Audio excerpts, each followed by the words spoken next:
My earliest memories of growing up was every morning my mother setting us up with sums of long division.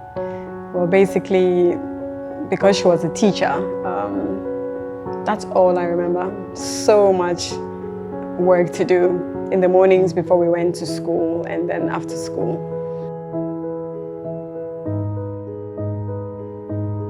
My worst memories was when she would set my sister and I with long divisions, and I would sit behind those sums.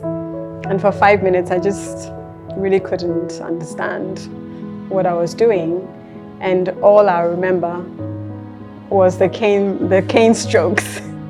And my sister, in less than a minute, solving those sums, and I would sit behind it struggling. And the more I struggled to understand math, the more I found solace with paper and crayons and sketching. So I think in one of those moments when my mother picked up something that I had sketched, and it dawned on her that I was actually very different.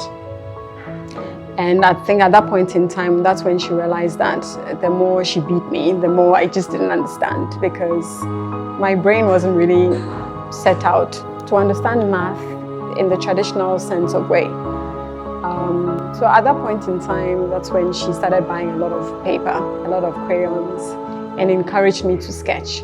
And so I was lucky to have a mother who was a teacher who recognized that I was talented and I was very different from the other 3 siblings.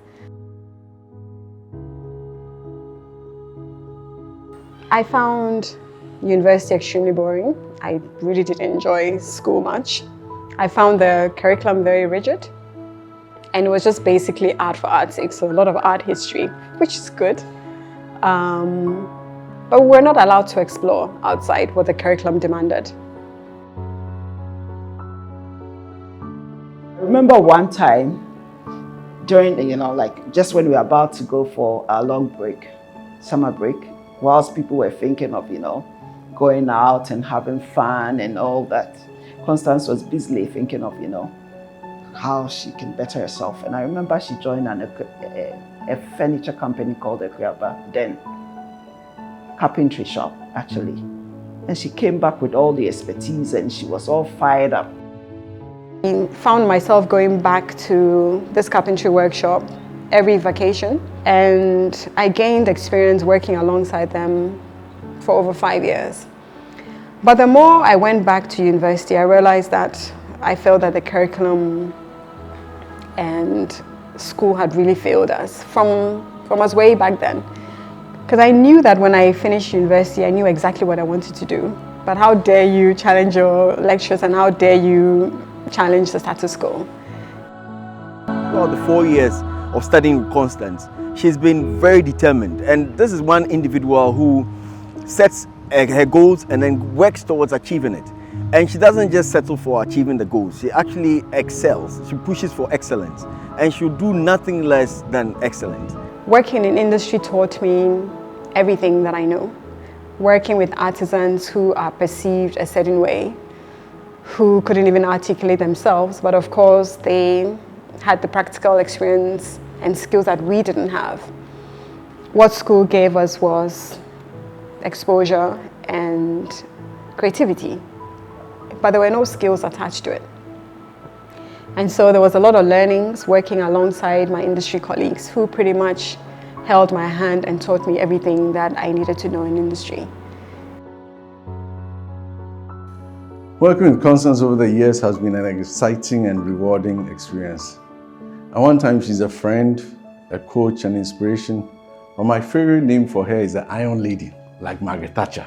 It amazes me how she continues to operate in such a male-dominated industry and excel year after year. And it's interesting how she behaves when discussing ideas with her. She's very quiet, thoughtful, almost as if she doesn't get it. But you can be sure that when it comes to delivery, she's miles ahead in thoughts, and I believe we are yet to see the best of her.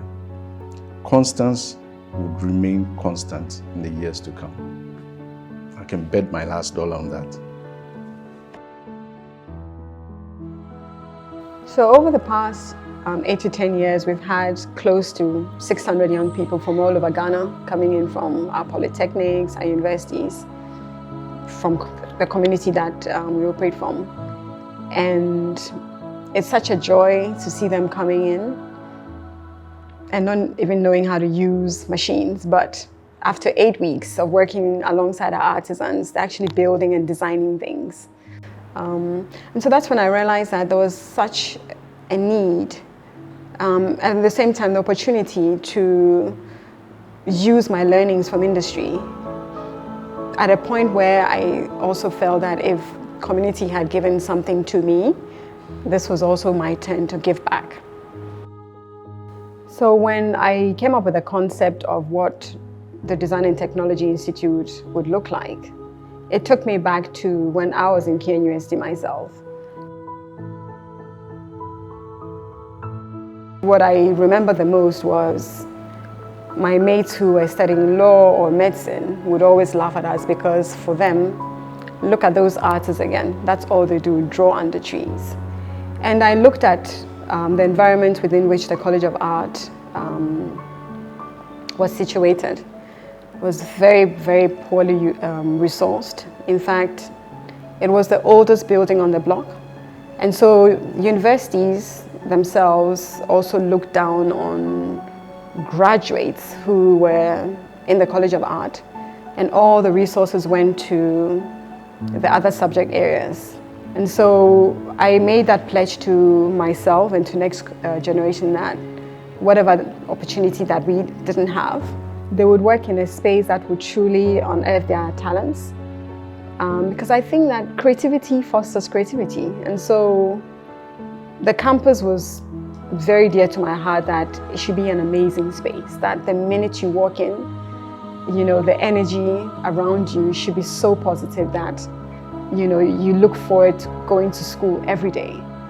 So when I look at Raphael, one of the young people that we work with, who comes from a community that every day as he leaves Jamestown and he comes to school here, he sees the dire situation all around him, but at the same time, he sees it as opportunities. And so you look at these young people coming in as blank canvases, and you actually can see that where they see problems, now they see the great opportunities that the continent possesses. And this is exactly what we're teaching them, that you have the power. The only thing that we're giving you is opportunities and all the skills that you would require to make that change from the communities within you, which you come from. And so it's a very powerful feeling when you see young people taking up that challenge and embracing what their future really would look like. And truly, they have the power to take it and own the futures that they're creating for themselves. And what we always say to them, that we sowed the seeds at DTI together with you. We would allow you to grow up to a point. I think the beauty of every parent and every founder is to watch those seeds grow, to become those giant oak trees that they themselves should water and see where their destinies and their futures would take them.